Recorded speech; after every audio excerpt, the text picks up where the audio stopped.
Hi guys, this is Sean Davis with the Fort Cavazos Public Affairs Office. Today we have a special treat for you today as we have Darren and Eric call in from France as they honor the 80th anniversary of the D-Day landings. That and so much more on this episode of the Great Big Podcast.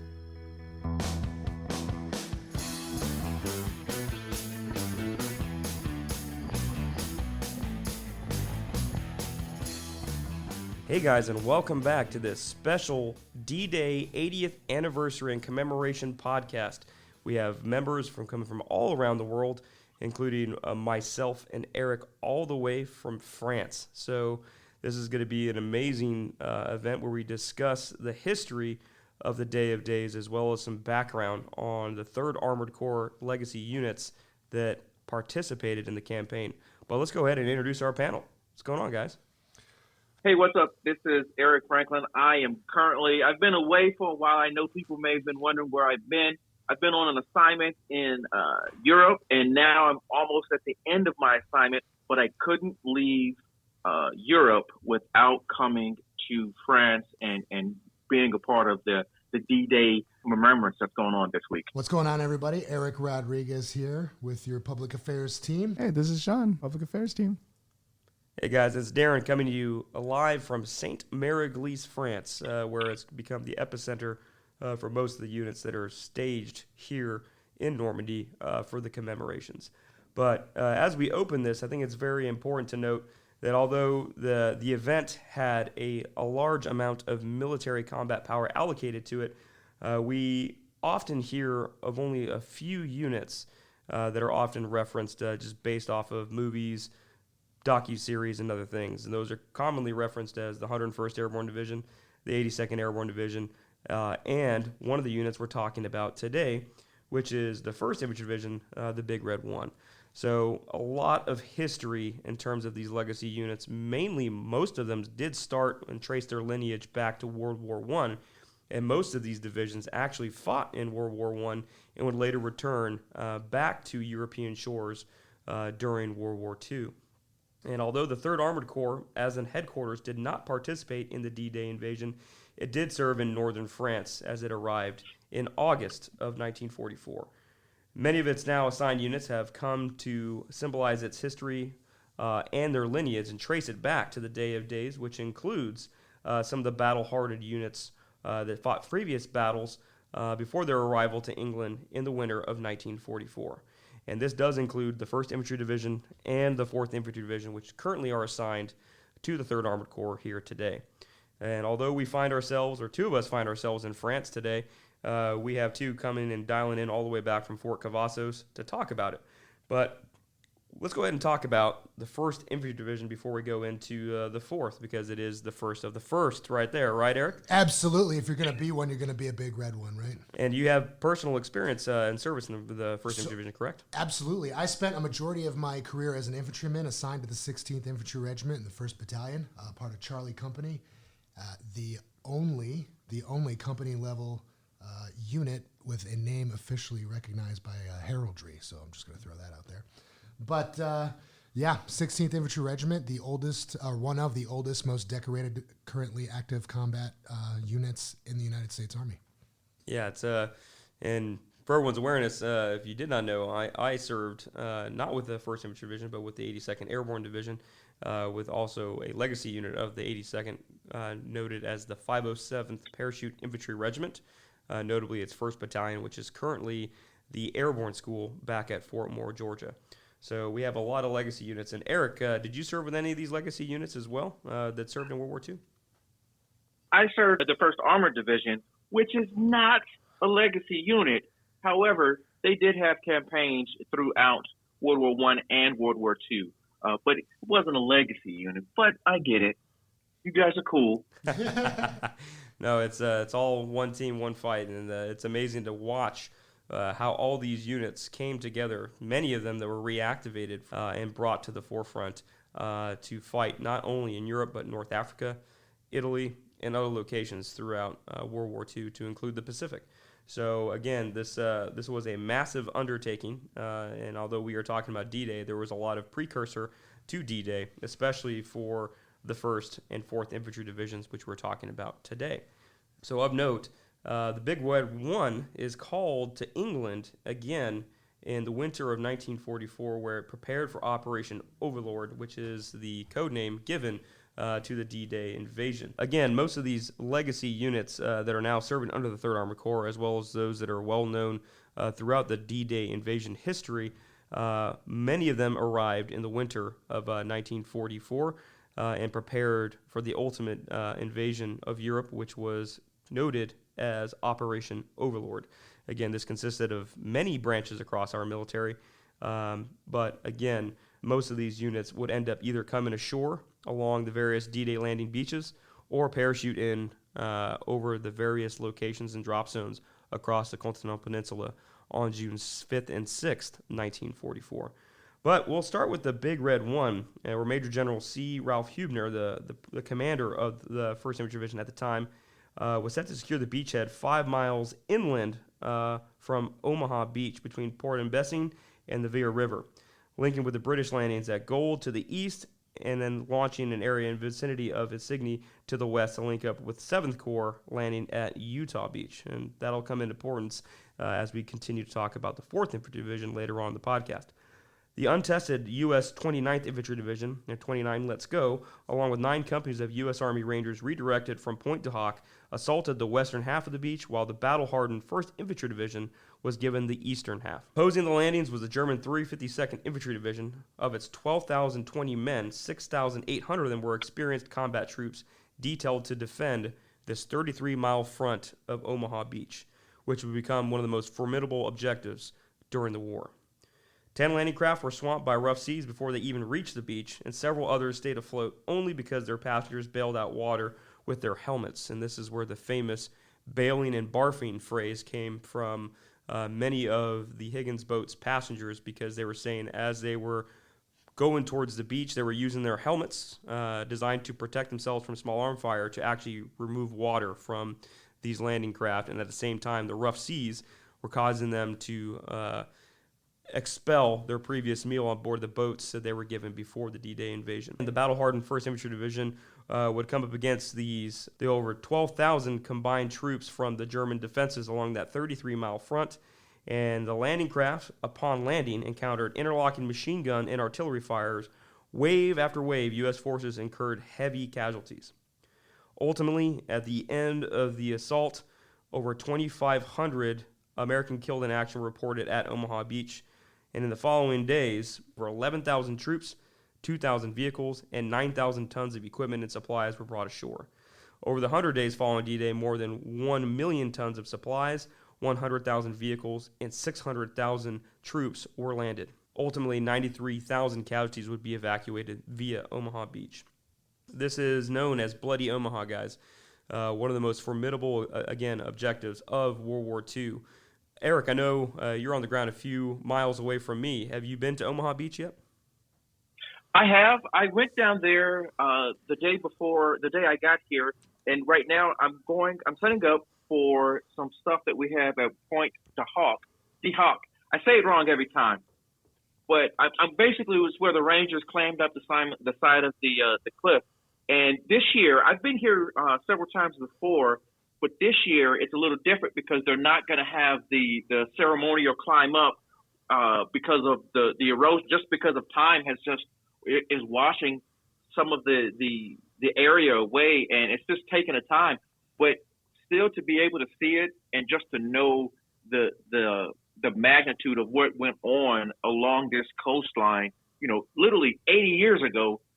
And it's like, it's always brings me, like, I don't want to say goosebumps, but it's like reverence. It's just a really amazing thing to be able to see. When I was driving in here, it's just one of those things like, yo, this is a part of history that I don't think many people know about or remember or will have that opportunity to actually come out here and be a part of these type of things.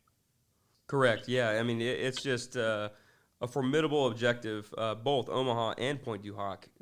Just to think about Rangers climbing by hand as their bazookas that were designed to launch grappling hooks over that 100-foot objective to the top to essentially destroy a battery of guns that would ultimately come to fire on those landing at both Utah and Omaha beaches. Ultimately, those grappling hooks were wet because of the choppy seas. And ultimately, when they did fire those grappling hooks, they did not make it all the way to the top because the charges that were propelling them would not get the excess weight over to the top of the over 100-foot objective. Ultimately, Rangers were climbing by hand using their entrenching knives and caving ladders to climb to the top and ultimately assault an objective that, although was heavily countered with naval gunfire, was still formidable with enemy forces at the top. And then to look at Omaha, especially from the American Cemetery, one of the most powerful cemeteries, it's just, like you said, Eric, one, it does give you goosebumps, but just the reverence of what these men had to do to get not only get through the objective, especially at Omaha, with interlocking sectors of fire, both machine gun and artillery fire, but know that they had to continue all the way up through that objective to the top and ultimately move miles inland to their follow-on objectives. It's just, it's unthinkable in terms of today's comparison of what we would expect of a combat force. Yeah, and going down to Omaha Beach, and I recommend anyone who comes to Europe and anyone who has, especially if you're in France or Belgium, and you can go to one of the American cemeteries that are here, they're breathtaking. They're all breathtaking, and I think they're all worth the view. I mean, especially Omaha Beach. Like I say, like you said, it's just, I cannot, even if I take pictures, I cannot tell you how it looks. Like it's just an amazing view. And especially like right now, you can see like the weather's not the best weather, but you could see, kind of feel like, we have modern technology now. Like we have jackets, we have, boots that are waterproof. Back then, 80 years ago, they didn't have none of what we have.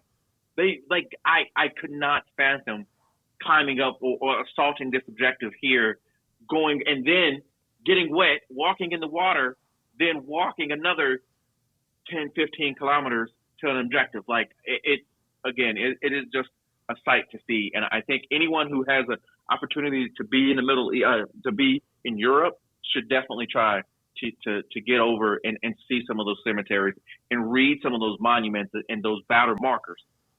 Exactly. Yeah, and that's the whole reason why we continue to go, now 80 years, almost come June 6th here in a few days, as we continue to go on, because, it is truthfully a testament to what these men did, what these local D-Day survivors did, the local French population that cared for these troops as they came inward. It's just an amazing sight to take in, and I've been there multiple times since 2016. This is going to be, almost 9 years of me going back, and it never loses its power. It's like visiting the monuments in Washington, D.C.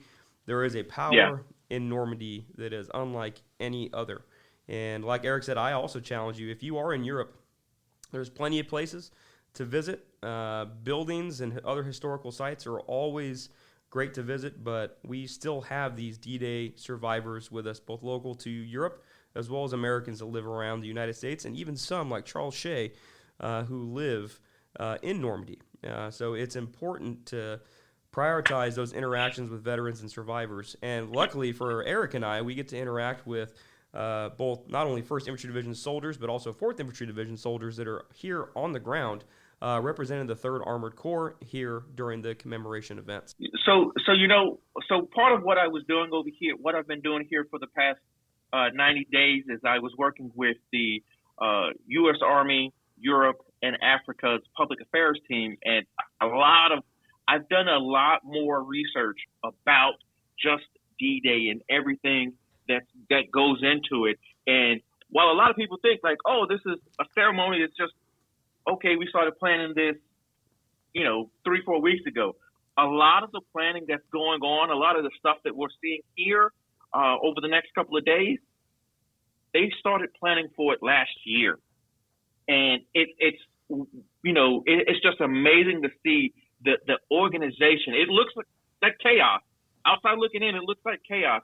But the amount of organization that went into making sure that this happens and to making sure that, all the units get here and that all the units and all those historical units sit back and they show up and they're able to do these events that they're doing this week. It is amazing. Exactly. Yeah. I mean, so much work goes into this because we have hundreds of ceremonies across the peninsula during this time frame, just a short 10 days. And, shout out to all those enablers that help support this mission set, all the DA civilian public affairs employees that make these events coordinate and happen, because everyone wants to do their due diligence to honor our greatest generation and honor those that are present. And one of the most powerful things, and Eric, I know you've been there multiple times as well, is when you meet either a survivor or a local. They may not be a D-Day survivor themselves, but their families were present during the invasion. And just the reverence they have for Americans and the appreciation they have for Americans, it's almost as if you were a liberator. They treat you as a liberator, and they know that the United States military stands ready to deploy, fight, and win our nation's wars, just as we did in June of 1944 on D-Day. But just to listen to the reverence that folks have for what was accomplished, because, again, it was not just a traumatic event, but it had global impact in terms of the liberation of Europe. And it's just amazing to see that these people, especially the young children of Normandy and the surrounding communes and the surrounding departments around France, they all flock there to pay their respects roughly to their day of liberation on June 6, 1944. And this year, the amount of people that are coming out this year, I think this year holds a big spot for a lot of people, because this may be the last time that some of these World War II veterans will have a chance to get out here. So I think it's important that we have them and we get to talk to them, and you get to get that piece of history. Even if for me, when I came, the first time I came was 2007. And for me, it was just an amazing thing. And I got to speak with a young man. Well, I say everyone's a young man, but I got to speak with one young man, and I'm spoken with a few today. But just to be able to talk to someone who lived through something that I can, even though I've been to Iraq and Afghanistan, I will never go through what they went through. So it's been a thing of mine that if I have the opportunity, I'm going to get out here, because I know that, because they're getting up in the age and we're losing a piece of that history. And I think it's important that we connect and we hear those stories, and it carries with us, because those are the stories that you'll never get to hear again. That person's experience of it, we may not ever get to hear that again. And it may not ever make the news. They may not make a movie out of it, but it was an experience, and especially just to talk to those people is an important thing. Precisely, yeah. And I think as of today, according to most of the foundations, of the over 16 million Americans who served during World War II, there's a little less than 120,000 left. It is shocking if you just look 10 years ago what the vast difference in that number.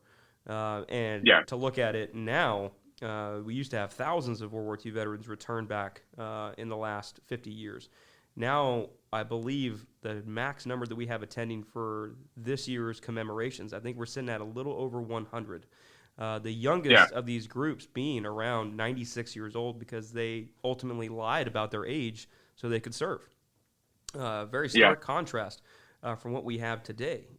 We had people intentionally lying so they could serve in our armed forces to counter Axis tyranny around the world. It's a sobering number, and I challenge anyone, if you see a World War II veteran, or any veteran for that matter, get a little piece of that history. Talk to them. Learn about what their story is.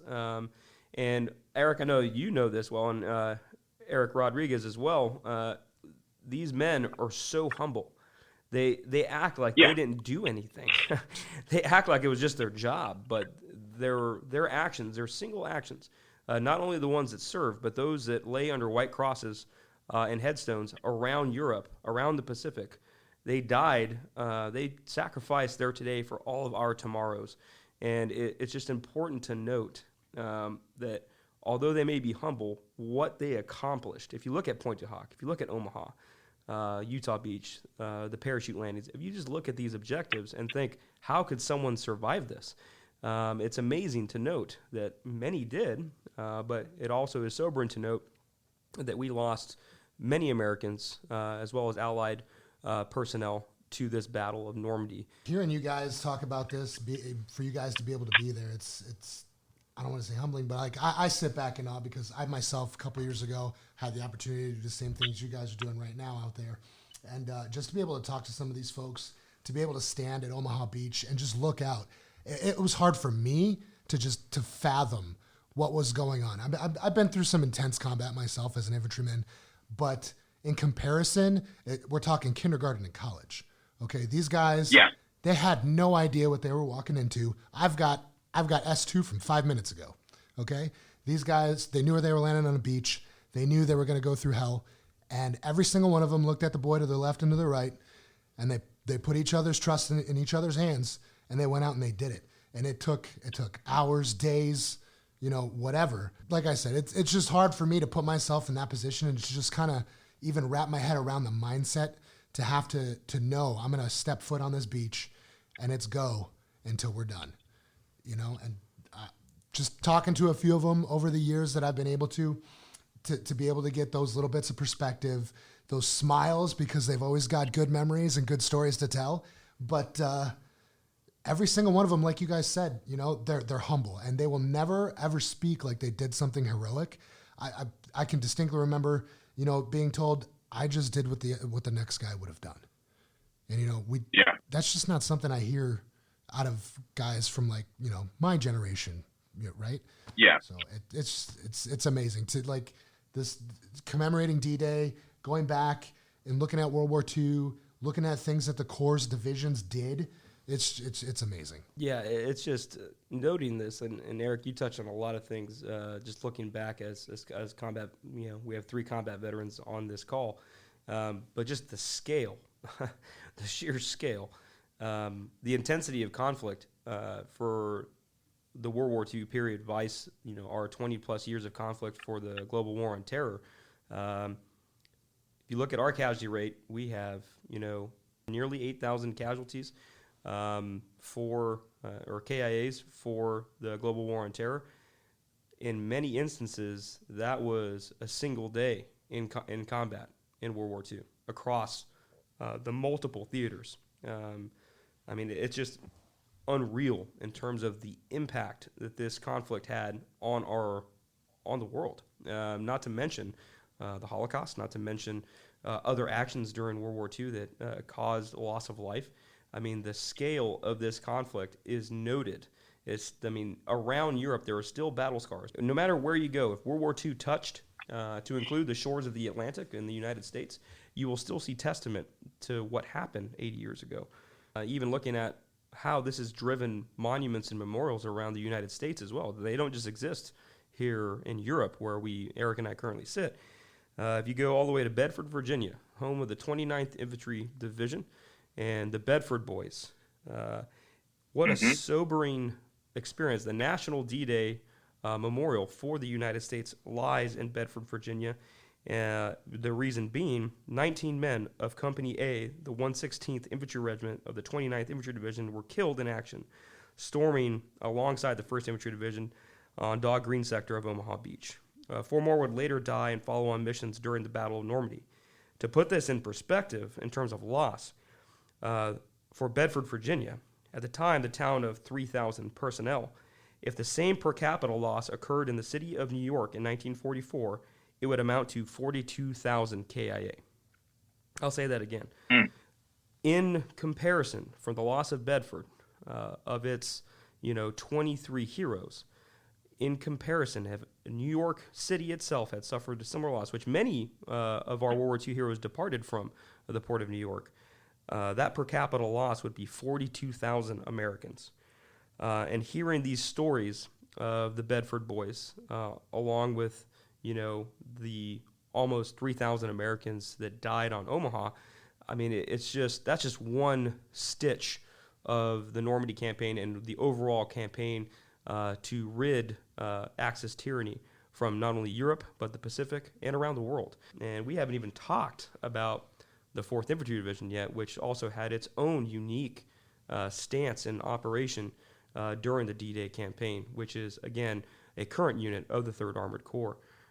Sean, I hope that you can get out to Normandy one of these days to see it, and if you ever need a tour guide, I will be there for you. In fact, if you look at my phone on Apple Maps, you will see that if you go over the Cotentin Peninsula, you will see it looks like it has chicken pox, because I have all these maps and marked with red dots of where these historical points of significance are. And although I've been going to Normandy for almost 10 years now, I still have not seen and experienced everything I possibly can. And there's new stories still coming around yearly, because I mean, a lot of our World War II heroes and the local population, they were so humble that they haven't even shared their full story yet. But with that, let's transition to the 4th Infantry Division, the Ivy Division, which is still in service with the 3rd Armored Corps. The 4th Infantry Division was sent to England on January 26, 1944, to prepare for the invasion of Europe from the west. The assault element, as part of Operation Overlord, included the 8th Infantry Regiment, which would ultimately assault Utah Beach. Now, these two objectives were vastly different from each other. And a series of not only fate, but also luck, allowed the forces that landed at Utah Beach to not meet the same fate of those that landed at Omaha. On June 6, 1944, the American soldiers of the 4th Infantry Division landed and very quickly seized the objective due to a drift in the landing craft due to the currents. With that, they also met less resistance because, unlike Omaha, the resistance that the Americans found at Utah were a lot of replacements, children, and older men. This is a stark contrast from the enemy force that they met, 6,800, again, combat-hardened veterans at Omaha Beach. Ultimately, the 4th landed over 21,000 troops onto Utah Beach, losing just over 197 of its men. If you look in comparison, ultimately, there'd be a little less than 300 KIA at Utah Beach. Compare that to the nearly 3,000 at Omaha. And just to think about that, how luck and just the task organization of where the Germans placed their forces ultimately prevented a similar slaughter at Utah Beach. Noting that history, it's just amazing to sit back and focus on that, about how the nature of combat is. And ultimately, those two landing beaches combined with the other Allied landing beaches across the peninsula, that was actually not according to the Germans, our intended target. They thought we were going to be lazy. They thought we were going to go to the shortest distance, and that was at the port of Calais. And so the Pas de Calais, as they say in French. And with that, they even did a deception campaign where they put General Patton himself on the opposite bank in Great Britain to basically stand up an army that was not real. Inflatable tanks, inflatable boats, planes, sounds and radio transmissions that weren't real. It was the feint of all feints. And the Germans bought it, hook, line, and sinker, believing that the Americans were going to attack Calais port. Because, again, the ultimate objective was to seize that deep water port. And the 4th Infantry Division subsequently participated in the conquest of where we actually went to, which is the northern part of the Cotentin Peninsula in the area of Cherbourg. The port of Cherbourg was our primary objective. And ultimately, the Battle of Normandy can be summed up with multiple forces landing by parachute, by boat, and men and material moving inward to secure a foothold and a lodgment in order to expand, cutting the peninsula in half, seizing the N13, the National Highway 13 that runs through this portion of France, and ultimately on to Cherbourg to seize that deep water port to bring follow-on personnel, equipment, and supplies into Normandy. Ultimately, this was successful because after 26 days of fighting after D-Day, the city and port of Cherbourg was liberated. And the 4th Infantry Division had a very key role in doing this. And of note, the soldiers of the 4th Infantry Division would then push back towards Paris and were actually the first American infantrymen to enter Paris for its liberation. So again, one of the first infantry divisions to actually lead the way into securing the liberation of Paris. Just some amazing history. And we already discussed a little bit of this, is that these are just 2 units that are now assigned to the 3rd Armored Corps. There are many units out there that are smaller in nature that have done some amazing things, the 29th being one of them. Just to note what they accomplished during this battle for Normandy and what Normandy did to set conditions for follow-on operations throughout Europe. And I believe I've been to Normandy, I've been to Bastogne, I've been to the Netherlands to honor Operation Market Garden. There are many other operations around not only Europe, but the Pacific as well, that are not as well known because they haven't been as documented. But that's why it's so important for us to return, to pay respects, to honor those who served during this time period, but also to honor the fallen who still lie overseas, many of whom have since been repatriated back to the United States, but thousands who still lie under white crosses and headstones on foreign soil around the world. It's just a powerful experience here in Normandy, where I know Eric and I are looking forward to talking to the current 4th Infantry and 1st Infantry Division soldiers that are here on the ground with us, trying to find them and get a little soundbite from them to listen about what they feel being a current service member and experiencing the Operation Overlord plus 80 years. I just want you guys to know that the weather, Sean, the weather here is, I don't want to call it horrible. If you like, you probably don't know anything about military tactics, but this is probably the best time that you want to attack someone, but also the worst time that you just want to be out here hanging out, if that makes sense. Just like it was on D-Day. Just to put that, yeah. It's good if you want to plan a massive attack, but bad if you're just out here. If you're not doing something that you want to be concealed and be kind of stealthy with.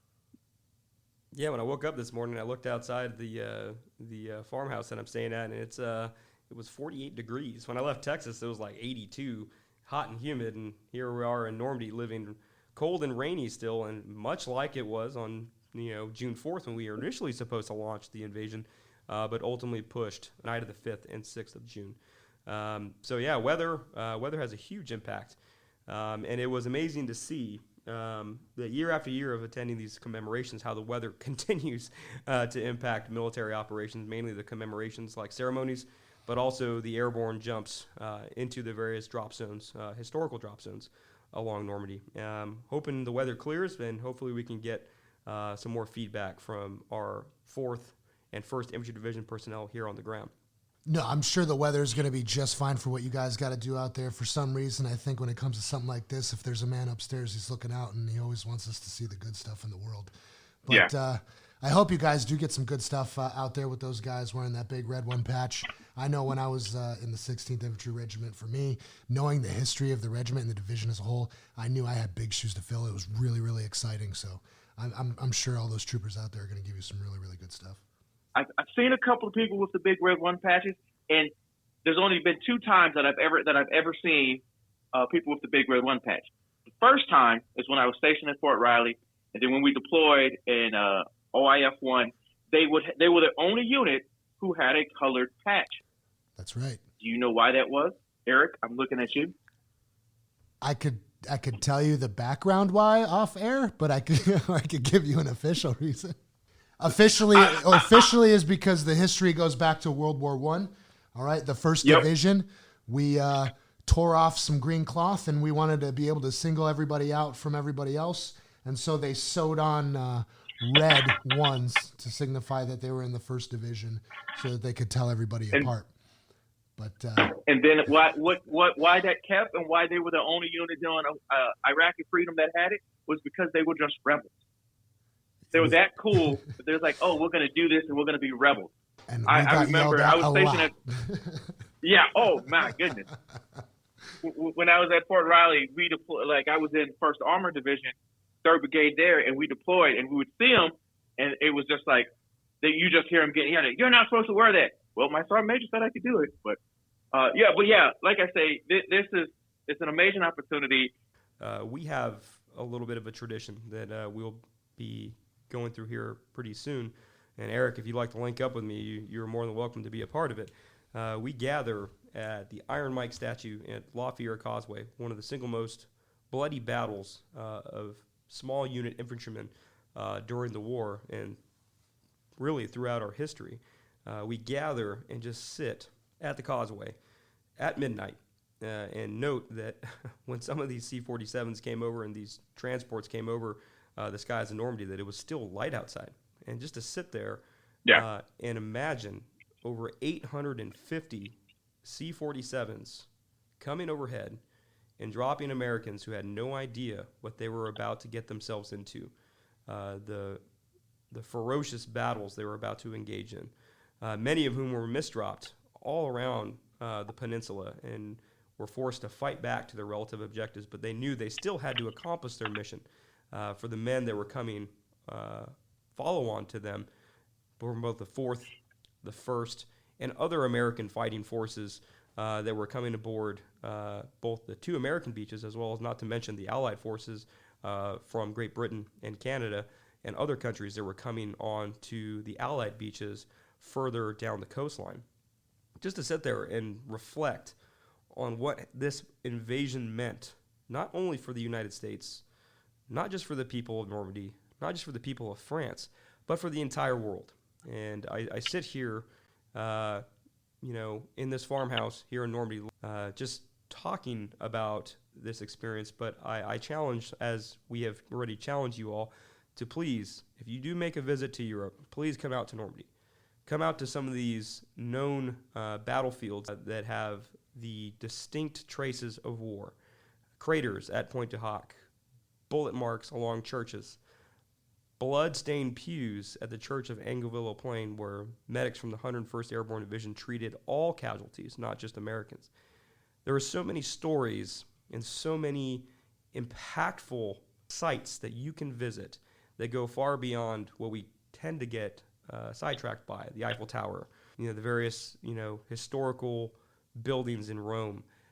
These will stand testament forever. If you can get to Normandy and visit some of these sites and hopefully, with some luck, meet a World War II veteran or a D-Day survivor and listen to their story, and then become a part of the legacy that they fought and often died to preserve and keep, that you then can also carry on that story and tell others in the future, especially our younger generations, to make sure they never forget what the true cost of freedom is. And if you have any question of what that cost of freedom is, the American Cemetery at Colville-sur-Mer will absolutely center you on what that true cost of freedom is. And I just want to thank everyone for listening, and be sure in a few short days to mark the 80th anniversary officially of the Day of Days, Operation Overlord, the D-Day invasion. Thank you all for tuning in.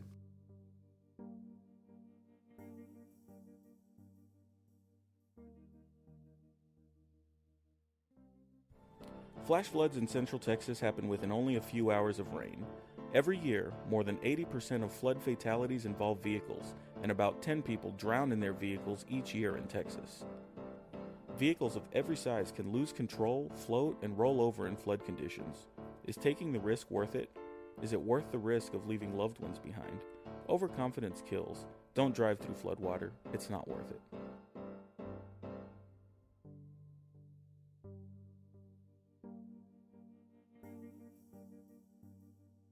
Definitely a big thank you to Darren and Eric out there in Europe. That is an incredible opportunity that they have to be able to be out there, talk to some of the folks that have lived through the stuff that's happened throughout D-Day and World War II, talking to the current soldiers under the 3rd Armored Corps that are out there.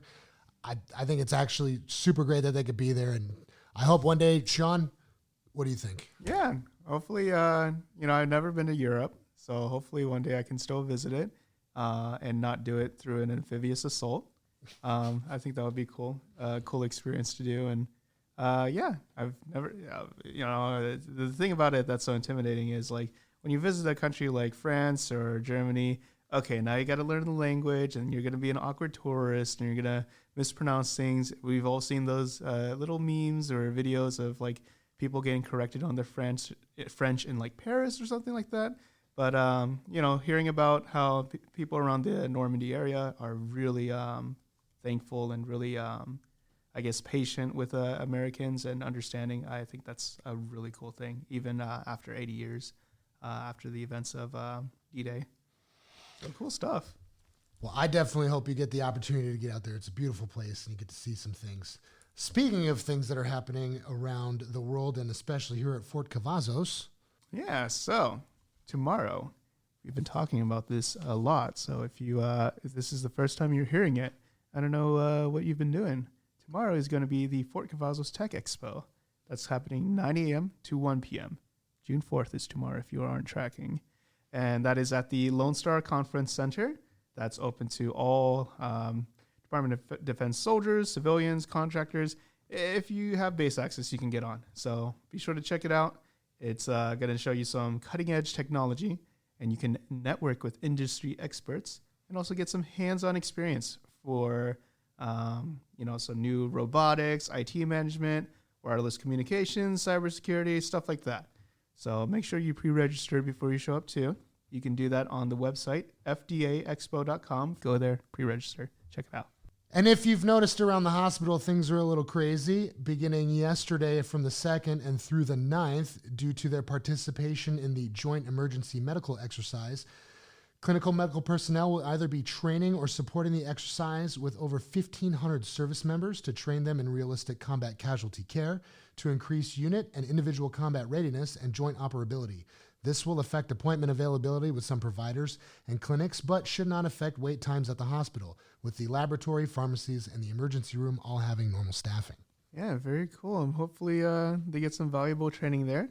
Also, in terms of things being impacted a little bit, there's going to be a road closure June 14th. Make sure you track this. Due to a ceremony that is Legends Way between 72nd Street and Lakeview Drive, and that will be closed from 9:55 to 11 a.m. So make sure you track that for your morning so you don't just drive there and figure out the road is closed and now you have to reorient yourself and do all that stuff. Just remember it. And now that we've entered that beautiful Texas summer, we can get outside. Comanche Pool has opened for the summer season and will stay that way through August 11th from noon to 7 p.m., Wednesday to Sunday, and noon to 5 p.m. on federal holidays. The pool is located at building 52,932, Tank Destroyer Boulevard.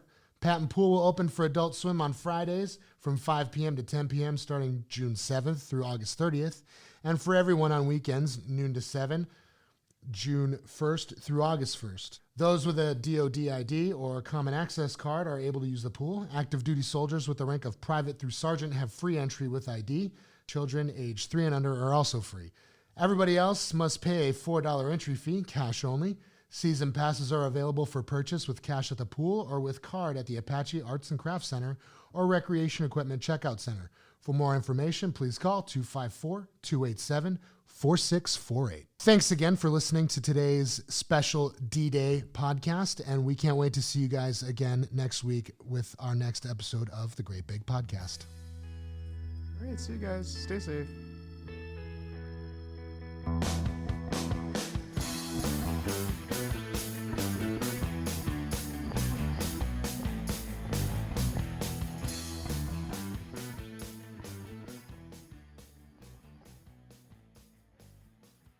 This podcast is a U.S. Army Garrison Fort Cavazos and Fort Cavazos Public Affairs production. Have a question or want to share some of your wisdom with us? Drop us an email at fortcavazos@gmail.com. You can follow us on Facebook, Instagram, and Twitter at Fort Cavazos Army. And as always, be sure to leave us a review.